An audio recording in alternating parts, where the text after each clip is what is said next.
누구나 인생에 한 번은 건물주가 돼야 한다. 맥밀란입니다. 이제 2025년 새해가 밝았는데요.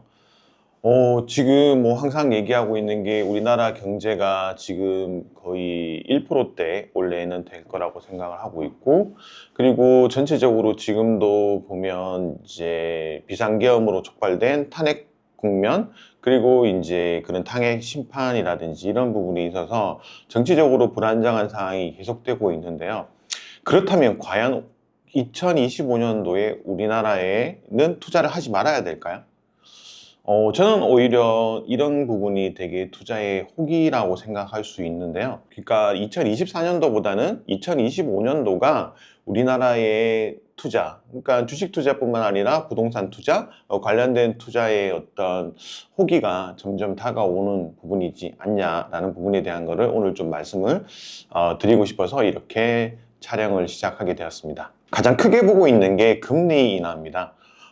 첫 번째로 봤을 때 금리 인하 같은 경우는 한 3, 4개월 전만 해도 기준금리가 3.5%에서 두 번 정도 금리를 인하해서 지금 3%대 금리 했는데, 그런 부분에서 봤을 때 이제 한국은행 같은 경우 또는 금통위에서 올 초에 추가적인 어떤 금리 인하를 얘기를 하고 있는 상황이고요. 그런 부분에서 또 나타날 수 있는 게 바로 이제 CD금리입니다. 사실은 우리가 제일 중요한 게 뭐냐면 기준금리가 떨어지는 부분도 중요하지만 기준금리가 우리의 실질적인 대출금리에 어떻게 반영이 되냐라는 게 되게 중요한데, 그게 바로 이제 CD금리나 이제 코픽스 금리 그 부분이 이제 기준금리가 되거든요. 대출금리에서.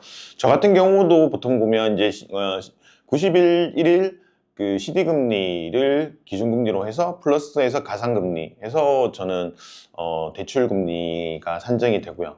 그런 거 보면 작년 이맘때 1년 전에는 거의 CD금리가 4%에 육박했는데 지금은 한 3.2% 정도 수준에서 실제로 기준금리는 0.5% 떨어졌지만 CD금리 같은 경우는 0.7% 가까이 떨어진 부분이 있습니다.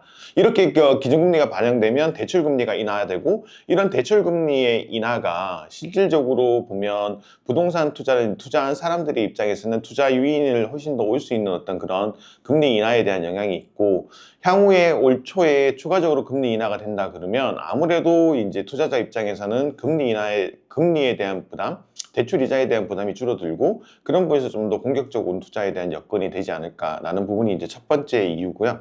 두 번째 이유는 지금 사실은 이제 모든 게 이제 전화위복이라고 봐야 되는데, 지금 봤을 때 이제 그 국면에서 봤을 때 비상계엄으로 속한 탄핵 정부 때문에 사실은 이제 우리나라의 금융당국이 어떤 발표를 했냐 하면, 한국은행이 발권력을 통해서 화폐를 찍어내서 시장에 공급을 하겠다라는 부분에 대한 얘기를 했습니다. 그래서 국채도 사고요, 주식도 투자해서 이제 시장 안정 자금을 하고, 그리고 이제 그런 부분에서 이제 추가적으로 이제 시장에 유동성이 많이 공급되고 있다. 그러면 시장에 돈이 풀린다는 얘기죠.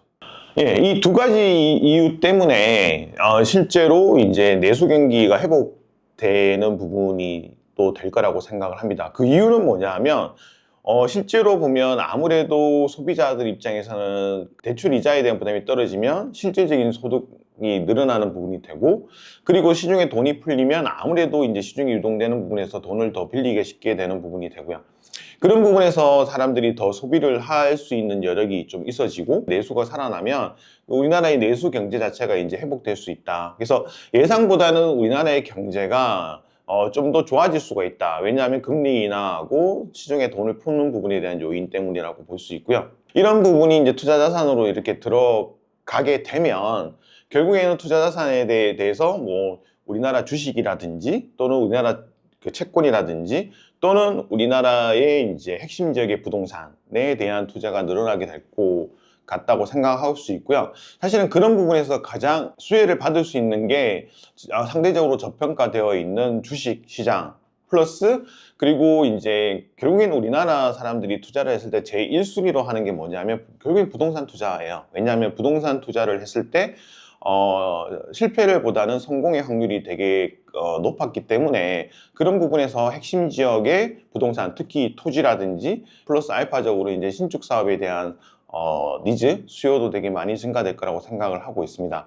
그래서 저는 지금의 혼란한 정부, 경제 상황이 안 좋을 거라는 부분에 대해서 너무 빠져들어가서 너무 힘들다고 생각하지 말고 그걸 역발상적으로 생각해서 이게 이런 안 좋은 거기 때문에 정부도 그렇고 각계에서 경제를 회복시키려는 노력을 할 수밖에 없고 그런 부분이 순차적으로 3개월이나 6개월 뒤 또는 뭐 1년 뒤에는 경제 회복으로 반영될 수밖에 없다고 저는 생각하고 있고요. 그런 부분에서 올 1분기가 어떤 부분에서는 되게 뭐 주식 투자가도 그렇고 부동산 투자에 대한 적기가 될 수 있지 않을까라고 생각을 하기 때문에 이런 부분에 대한 기회를 절대로 놓치시면 안 된다고 생각하고요. 그런 부분에서 가장 선두에 있는 게 저는 신축 사업이라고 생각을 합니다. 신축 사업에 대한 수요도 늘어날 것 같고 토지는 유한하고 핵심적인 토지는 공급이 없기 때문에 그 급등할 수 있는 요인도 있을 거라고 생각을 하고 있고요. 그래서 그런 부분에 대한 선점을 하는 효과를 누릴 수 있도록 했으면 좋을 것 같습니다. 네, 오늘은 여기서 마치도록 하겠습니다. 감사합니다.